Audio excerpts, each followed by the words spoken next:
اس کے کرم پر چھوڑنا ہے۔ یاد رکھنا، جب قومیں مادہ پرست ہو جاتی ہیں نا، جب وہ ہر چیز کو پیسے میں تولتی ہیں اور پہلے اپنا نفع دیکھتی ہیں، پھر وہ معاشرہ انسانوں کا معاشرہ نہیں رہتا، وہ تاجروں کا معاشرہ ہوتا ہے۔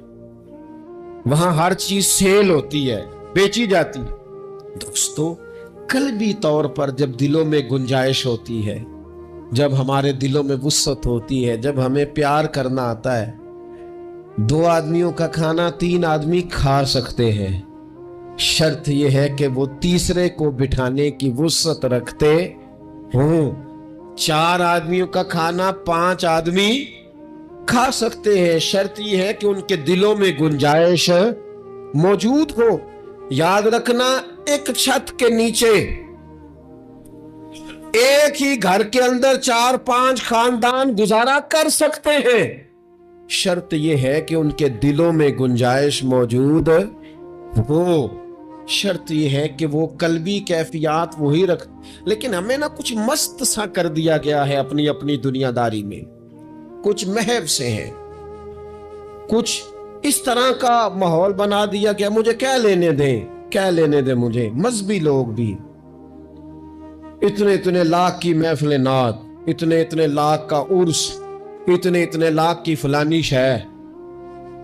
او خدا کے بندو، کچھ دیر کے لیے چھوڑ لو، کچھ دیر کے لیے مہربانی کر لو، اور دیکھو تو صحیح ضرورت کس چیز کی زیادہ ہے۔ چلو کوئی تو گنجائش پیدا کرو زندگی میں، کہیں کسی ایک چیز کو روک لو۔ مستحب کا اور واجب کا فرق ہی نہیں سمجھتے۔ اقبال کہنے لگے، یہ کسی شوخ نے لکھ دیا یہ جملہ محراب مسجد پر، کہ یہ ناداں گر پڑے سجدے میں جب وقت قیام آیا۔ وقت تو قیام کا تھا، تم سجدوں میں ہو، اٹھنے کا ٹائم تھا، لوگوں کی مدد کرنے کا وقت تھا، اور تم ابھی بھی اپنے ختمات شریف میں الجھے ہوئے ہو۔ کل 10واں چہلم مستحب ہے، 2 آدمی بیٹھ کے ختم دلانے ہو جاتا ہے۔ یہ باقی کا لاکھوں روپے کا مال ان جگہوں پہ پہنچایا جائے جہاں ضرورت ہے۔ محفل نعت آپ کے محلے کا نوجوان بھی نعت پڑھ سکتا ہے، مقامی خطیب کو بھی تقریر آتی ہے، ہر جمعے کرتا ہے، اور بڑے کام ہے کرنے والے، لیکن وہ بس ٹھیک ہے، ہم جہاں لگ گئے وہاں سے ہلنے کو تیار ہی نہیں۔ ایک مخصوص سا مزاج بنا لیا، اس سے باہر آنا ہی نہیں چاہتے، پسند ہی نہیں کرتے۔ تو اپنی زندگی کے اندر وسعت پیدا کریں، اپنے دل میں وسعت پیدا کریں۔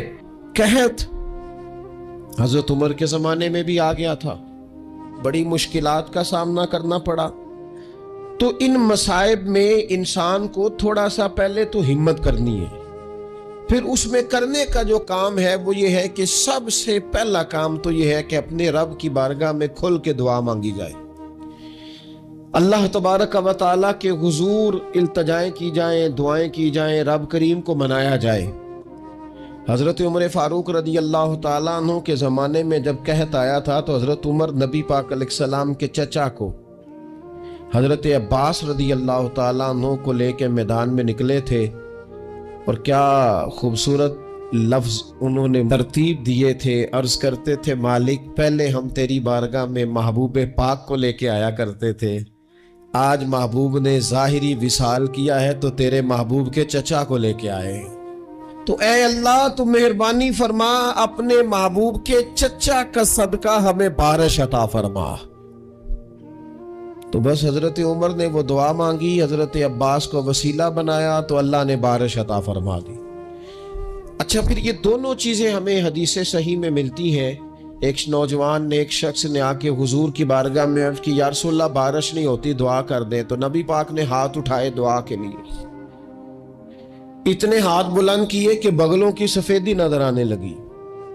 وہ کہتے ہیں ابھی محبوب کے دستے مبارک پوری طرح چہرے پر پھرے نہیں تھے کہ اللہ نے بارش عطا کر دی۔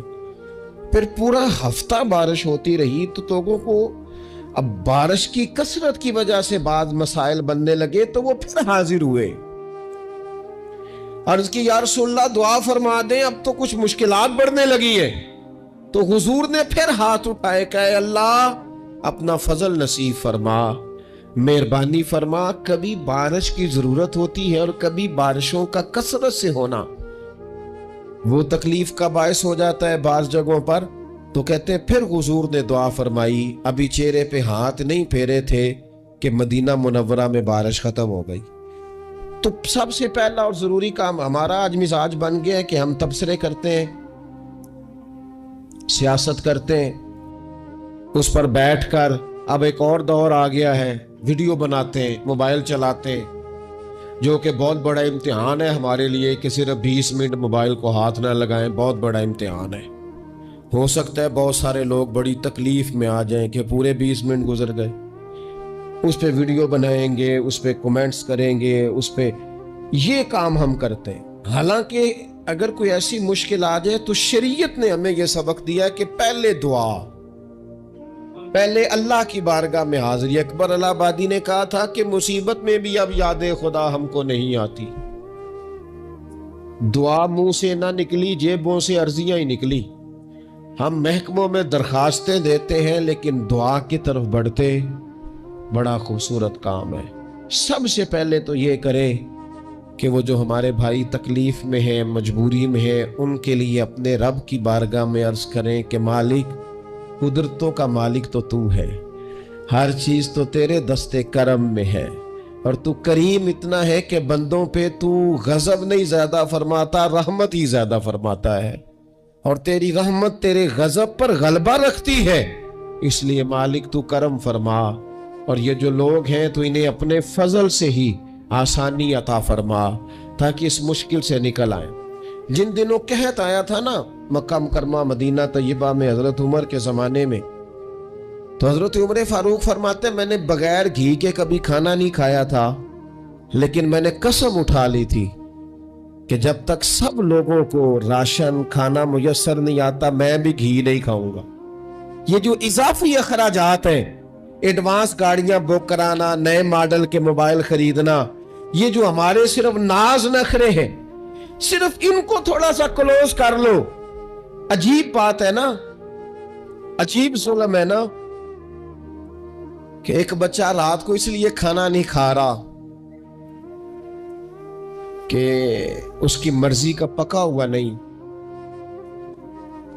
اور ایک طرف میرے ہی وطن میں اس ویڈیو نے بھی میری چیخیں نکلوا دی جس میں ایک بیٹی، اور اس کی عمر بھی بالکل اتنی ہے جتنی میری بیٹی کی عمر ہے، اس سے وہ صحافی پوچھتا ہے، پاؤں اس کے ننگے ہیں اور پاؤں پہ کیڑے چڑھ رہے ہیں، تو اس سے پوچھتا ہے پتر کیا چاہیے؟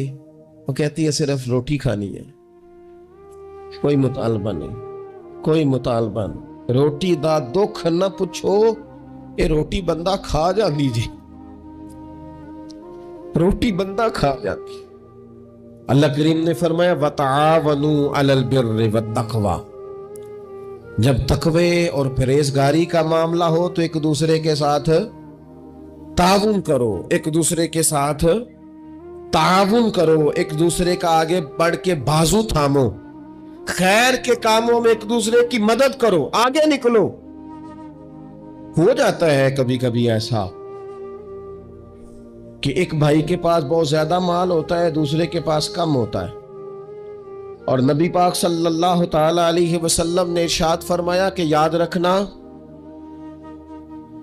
اللہ تبارک و تعالی اتنی دیر تک تمہاری مدد کرتا ہے جب تک تم اپنے بھائی کی مدد کرتے رہتے ہو، اللہ تمہارا مددگار رہتا ہے۔